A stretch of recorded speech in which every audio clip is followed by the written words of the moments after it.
Hi girls, today we are going to see about atomic and nuclear physics, which is the ninth chapter in the second volume. And here first when we shall see the introduction, and so here matter is divided into three types: solids, liquids and gases, which you have studied in the lower classes, and already you came across so many states of matter. And here when you see the solid, liquid or gas, anything, the physical and chemical properties are different in different materials. So what decides their physical and chemical properties, that we shall see now here. So what is an atom? When the object is divided repeatedly, the process of division could not be done around a certain stage in a similar way, and we end up with a small specks. That is, we are dividing the matter until a very certain stage in such a way it cannot be divided. This stage where we got a particular size which is very very small, that is called as an atom. And when you see the atom means in Greek without division or indivisible, that is the meaning for an atom. And when you see the size of hydrogen atom, it is around 10 power minus 10 meter, which is very very simple atom. And so here we shall see now in this chapter the theoretical models of atoms to understand its structure. And here when you see the atom is not the fundamental entity. Inside the atom you are having so many entities, and especially protons and neutrons, they are the fundamental entities. And protons or neutrons are also made up of some small entities called quarks. So ultimately the quarks are the basic entities to protons and neutrons. And so here next we are going to see about electric discharge through gases. So when we are allowing the electricity to pass through the gas, what are the phenomena going to take place in that? And here when you see the structure, this is a gas filled in a glass tube, and a cathode and anode, and you know the cathode is usually given a negative charge and anode is usually given a positive charge, and a high potential difference is applied. Almost 50 kilovolt is applied to cathode and anode. And in the side tube, this is called low pressure gauge, through which you can measure the pressure, and it is connected with a high vacuum pump, that is you can have any pressure inside this gas. And we are changing the pressure in the gas, and we are going to find out what are the events that are taking inside this gas tube. And so here when you see the gases, when they are poor conductors of electricity at normal atmospheric pressure, because they do not have free electrons for conduction. And you know that the free electrons are responsible for conduction. So at a normal atmospheric pressure they are poor conductors of electricity. So we are slowly reducing the pressure, and what happens inside the gas. And so by some special arrangement we can make a gas to conduct electricity. And I have shown you the discharge tube. It consists of a long closed glass tube whose length is 50 centimeter and diameter is about 4 centimeter, and it is connected with a high vacuum pump and a low pressure gauge. And here we are having two electrodes, anode and cathode, which is connected to the secondary of an induction coil. And induction coil consists of primary and secondary, like a transformer, and usually electrodes are connected with a secondary, and a very high potential difference of about 50 kilovolts is maintained between the anode and the cathode. Now the pressure in the discharge tube is slowly reduced, and we shall see what are going to happen inside the discharge tube. First, when the pressure is about 110 mm of mercury, mm of mercury is the unit used to measure the pressure. So that is height of mercury column. So when this is about 110 mm of mercury, there is no discharge takes place. And now you are again reducing the pressure to 100 mm of mercury. Now there is some discharge of electricity through the tube, and this is observed by hearing the crackling sound. So the irregular streaks of light will appear. Again you are reducing the pressure to 10 mm of mercury. In such a case you are getting a luminous column. Luminous column means you are getting, as in our tube light which is used in our home, a luminous column is observed, which is otherwise called as positive column. from anode to cathode. And still you are reducing the pressure to 0.01 nm of mercury.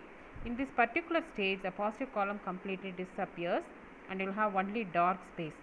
And this dark space is otherwise called as Crookes dark space, and at this stage the walls of the tube will appear with a green color, and this green color is found to be due to the rays which are emitted from cathode. So since they are emitted from cathode, they are called as cathode rays, and later it is found to be a beam of electrons. So cathode rays are nothing but beam of electrons, that is cathode rays are having negative charge. Next we shall see about the properties of cathode rays one by one. So cathode rays, they possess energy and momentum because they consist of electrons. So they have energy and momentum, and they travel in straight line with a speed of 10 power 7 ms power minus 1. And cathode rays, we saw that they are having negatively charged electrons, so they deflect by the application of electric and magnetic fields, and from the deflection you can say that they are negatively charged particles. And cathode rays, when they fall on matter, they produce heat. Also they affect photographic plates and also produce fluorescence, and these are the common phenomena. And next, when X-rays fall on a material of high atomic weight, X-rays are produced. So X-rays, cathode rays, all are produced only from electrons. And cathode rays, they ionize the gas through which they pass, and the speed is 1/10th of speed of light. And you know the speed of light is 3 into 10 power 8 ms power minus 1, and here the speed is 10 power 7 ms power minus 1. So you can say that is 1/10th of speed of light. And next comes a very important experiment to find out E by m of electron. And so E means charge, m is mass, and we are going to find out the specific charge, that is E by m of electron, by Thomson's experiment. And this is one of very important landmark experiments in physics. And so here the phenomena used here is the deflection of cathode rays by electric and magnetic fields. And what is specific charge? Specific charge is nothing but charge per unit mass, that we are going to find out. And here when you see the schematic diagram, here this bulb, you are having cathode and anode, and the cathode is heated by a low tension battery and gives electrons, whereas the cathode and anode, they are given a very high voltage, and so the electrons that are emitted will pass through the anode. The anode is nothing but a pinhole through which the electrons can pass, and these are two plates which are given electric field, positive and negative. You can see that the upper plate is positive and lower plate is negative. And the magnet is shown here by blue and red color. So the electric and magnetic fields are applied so that they are perpendicular to each other. And here this is a fluorescent screen. This fluorescent screen is usually coated with zinc sulfide. So they produce scintillation. See on the screen, scintillation means a small light spot will appear on the screen when the electrons fell on the screen. So here we shall see the description again. The highly evacuated discharge tube is usually used as cathode rays, produce cathode ray or attracted towards the anode disc. And here the anode is nothing but a pinhole through which a parallel rays are passed through that, and usually a high voltage is maintained. And here the cathode rays strike the screen which produces scintillation, that is bright spot will be observed. And so this is about the construction of J.J. Thomson experiment. And here next we are going to find out the velocity of cathode rays. You see this diagram. So the upper plate I have shown you given positive and lower plate given negative, and the magnetic field is shown by the circle around this. So the electric and magnetic field, when they see, they are perpendicular to each other. So here when you see, the magnetic field is adjusted such that cathode rays strike the original position O. So here when you see this diagram, the electrons will move actually to the point P when the electric field alone is applied. But when you apply the magnetic field equal to that of electric field, it comes to the original position O. So here the force due to electric field and the force due to magnetic field, they are equal because the point again comes to the position O. So here So we can equate both of them. EE is the force due to electric field and EBV is the force due to magnetic field. Here small e is charge of electron, capital E is electric field and capital B is magnetic induction and V is the velocity of the cathode rays. So substituting that you can get that is V is equal to E by B, that is velocity of cathode rays is equal to the electric field divided by magnetic field. And next we are going to find out specific charge, and the specific charge is nothing but charge per unit mass. And so here the potential energy here is converted into kinetic energy. So at the electrode it is potential energy, then it is converted to kinetic energy when it moves to the anode. And so here we are going to apply the law of conservation of energy here, that is EV is equal to half mv square. So EV gives potential energy and half mv square is kinetic energy. And so since we are going to find a specific charge, here E by m is equal to V square by 2V. Usually the small v gives velocity and capital V gives potential difference. And so here substituting V is equal to E by B, we get this equation E by m is equal to 1 by 2V E square by V square. So here substituting all the values you can find out that E by m is equal to 1.7 into 10 power 11 coulomb per kg, and coulomb is the unit for charge and kg is the unit for mass. And so here next we are going to see about the deflection of charge only due to uniform electric field. That is, we are not at all going to give magnetic field, we are going to give only the electric field. In such a case, Fe is equal to Ee. Fe is the force due to electric field. And so here applying Newton's second law, Ae is equal to 1 by m into Fe, that is the acceleration is force divided by mass according to Newton's second law. And so here A is you can substitute for F E now. So Ae is equal to 1 by m into Ee, or Ae is equal to E by m into capital E, and capital E is nothing but electric field. And so here when you see this diagram, here we are applying only the electric field. So the spot will move upwards. The reason is the upper plate is having positive charge, and so usually the negative charge is attracted by positive charge. So usually the electron beam will move upwards, and here the displacement between the plates is given by y dash, whereas the displacement that is observed on the screen is y, and you can see that y is slightly greater than y dash. Now we are going to see about y dash now. So here y is a deviation produced on the screen. So let the initial speed of the cathode rays u is equal to 0 before entering the parallel electric plates, and let t be the time taken by the cathode rays to travel in the electric field, and L is the length of the plates.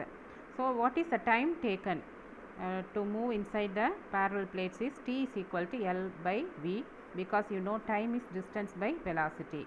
Now we are going to find out the deflection y dash, that is y dash is the displacement in the plates.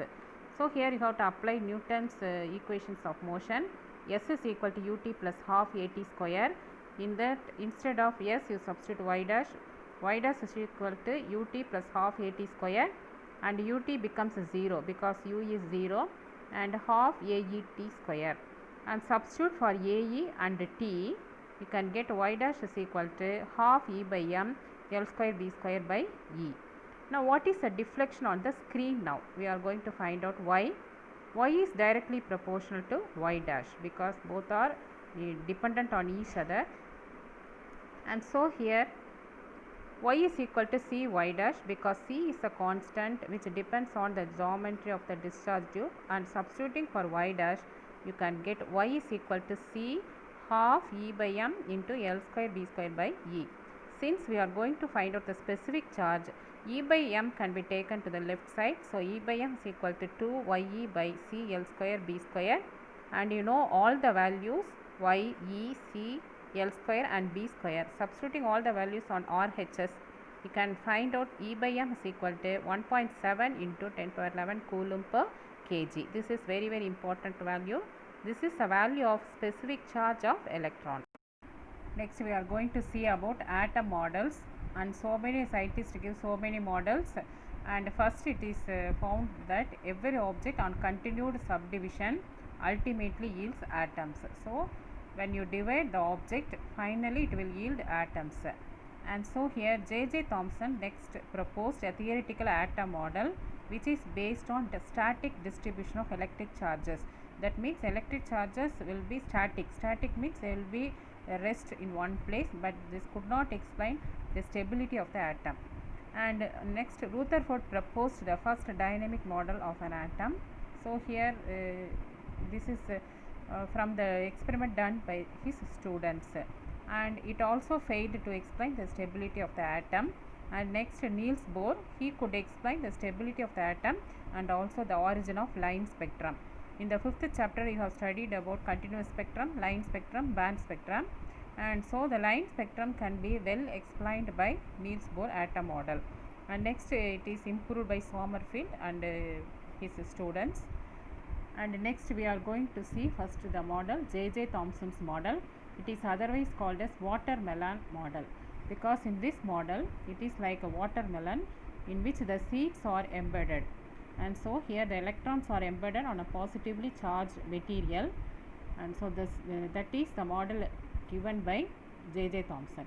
In this model the atoms are visualized as homogeneous pairs which contain uniform distribution of positively charged particles, and the negatively charged particles known as electrons are embedded in it like seeds in watermelon. And the size of atom is usually 10 power minus 10 meter, and here the atoms are electrically neutral because the total positive charge is equal to the total negative charge. But here all the charges are assumed to be rest, but this is not possible because no stable equilibrium exists in electrostatic configuration. So such an atom cannot be stable. So it also failed to explain the spectrum of hydrogen atom and other atoms. That is we shall see the spectrum of hydrogen atom in this chapter later. And next Rutherford's model. In Rutherford's model he has done one experiment called as scattering of alpha particles by gold foil. And you know, alpha particles are positively charged particles and they are scattered by gold foil. And here the source of alpha particles, usually polonium. Polonium is a radioactive material which continuously produces alpha particles, and these alpha particles are made to fall on the gold foil.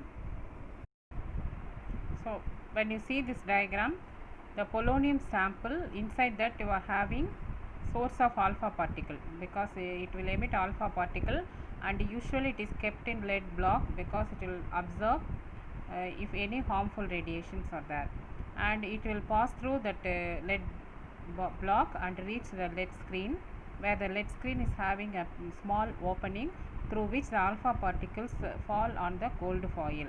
This gold foil will scatter the alpha particle and it reaches the fluorescent screen. This fluorescent screen usually made up of zinc sulfide, and when alpha rays fall on this, a flash of light is produced which you can see through the microscope, and usually the fluorescent screen can be rotated through an angle of 0 and 180 degree, and this angle is called as scattering angle. And in this experiment he came to many conclusions that we shall see now. And here the alpha particles coming through the fine hole of lead box pass through another fine hole made on the lead screen that we have seen, and after falling on the gold foil it reaches the movable screen which is made up of zinc sulfide and the other side of the gold foil to collect the alpha particles, and you can observe a flash of light on the screen which can be observed through a microscope. And here when it is observed, that is expected is the first diagram, that is alpha particles will go undeviated. This is the first part, but what is observed is some of the particles they go through the atom, that is atom of the gold foil, without any deviation, whereas some of the alpha particles scattered through a small angle. Some of the alpha particles are deflected back. So that is shown in the diagram, and here that we shall see now. Alpha particles are usually positive charged particles and are allowed to fall on the atoms of a metallic gold foil, and the result shows the following points. The first one is most of the alpha particles are undeflected through the gold foil and went straight. Some of the alpha particles are deflected through a small angle, but some alpha particles are deflected through the angle more than 90 degree, and very few alpha particles are returned back, that is back scattered, that is deflected back by 180 degree. So by following this he comes to the conclusion. The first one is Rutherford proposed that an atom has a large of empty space and contains a tiny matter known as nucleus, whose size is of the order of 10 power minus 14 meter. So here the center of the part is, he called that as nucleus, and usually the nucleus is positive charge because the alpha particles which are having positive charge is deflected back. So definitely the center of the nucleus must be a positive charge. So he came to the conclusion, and then the nucleus is surrounded by negatively charged electrons, but he suggested that the electrons are not at rest, but they revolve in the nucleus in circular orbits like planets revolving around the sun. So these are the points observed in alpha particle experiment. Next we are going to see about distance of closest approach, and when you see the diagram, this RO, that is R0, is the maximum distance up to which the alpha particles can travel and reach the nucleus, and beyond this distance R0 it couldn't reach the nucleus of the atom. So here this distance is called as distance of closest approach, and here when you see the minimum distance between the center of the nucleus and the alpha particle just before it gets reflected back through 180 degree is called as distance of closest approach or not. It is also known as contact distance. And when you see at this particular point R naught, that is distance of closest approach, the entire electrostatic potential energy is converted into kinetic energy. So here you can equate both of them now. So you know the expression for kinetic energy is half mv naught square, and for electrostatic potential energy in the first chapter you have studied this equation, 1 by 4 pi epsilon naught q1 q2 by r naught. This is the equation for potential energy, and q1 is charge of alpha particle and q2 is charge of gold.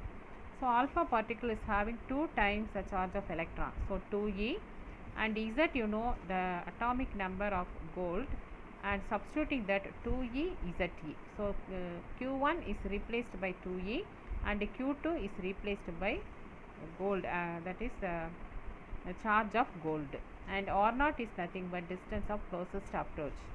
And rearranging this equation, r naught is equal to 1 by 4 pi epsilon naught into 2ze square by half mv naught square. This half mv naught square is nothing but Ek, that is kinetic energy of the alpha particle. And usually the radius of the nucleus is found to be ranging from 10 power minus 14 meter to 10 power minus 15 meter. Next we shall see about impact parameter, that is when you see this is the nucleus of gold and alpha particle is at a very large distance. Now you see this B is the perpendicular distance between the nucleus and the alpha particle with the velocity sector from the alpha particle, that is the perpendicular distance. And so impact parameter is defined as the perpendicular distance between the center of the gold nucleus and the direction of velocity vector of alpha particle when it is at a large distance. So here this is impact parameter, that is the perpendicular distance. You have to draw this perpendicular distance between the nucleus and the velocity sector of alpha particle when it is at a very large distance. And so here the impact parameter B is proportional to cot theta by 2, and there is no derivation for this, just you read this equation.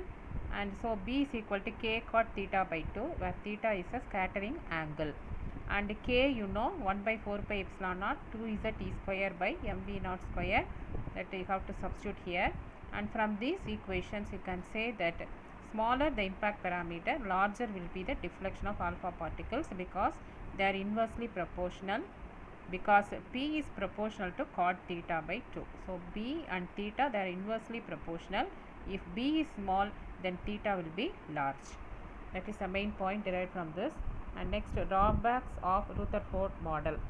And so here This model fails to explain the distribution of electrons around the nucleus and also the stability of the atom.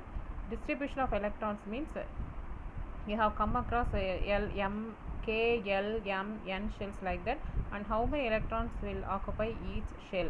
But this is arrived later, but Rutherford in the earlier stage he couldn't explain this distribution of electrons and also the stability of the atom. And the third point is, according to classical electrodynamics, any accelerated charge emits electromagnetic radiations. So when you say when the electrons revolve around the nucleus, definitely they should emit some radiation. If they emit radiation, they will lose energy and they will finally fall into the nucleus of the atom. Then the atom cannot be stable, but this is not possible. So here it can no longer sustain the circular motion because it will lose its energy, and so the radius will become smaller and smaller, and finally the electron should fall into the nucleus and the atoms should disintegrate. But this does not happen. So Rutherford could not account for the stability of the atoms. Next, according to this model, the emission of radiation must be continuous, and so it should give continuous emission spectrum. But when you observe experimentally, the hydrogen etc., they will give only emission spectrum for atoms, line emission spectrum. So that is experimentally observed. So this experimental observed line emission spectrum cannot be explained by Rutherford atom model. So these are the drawbacks of Rutherford atom model.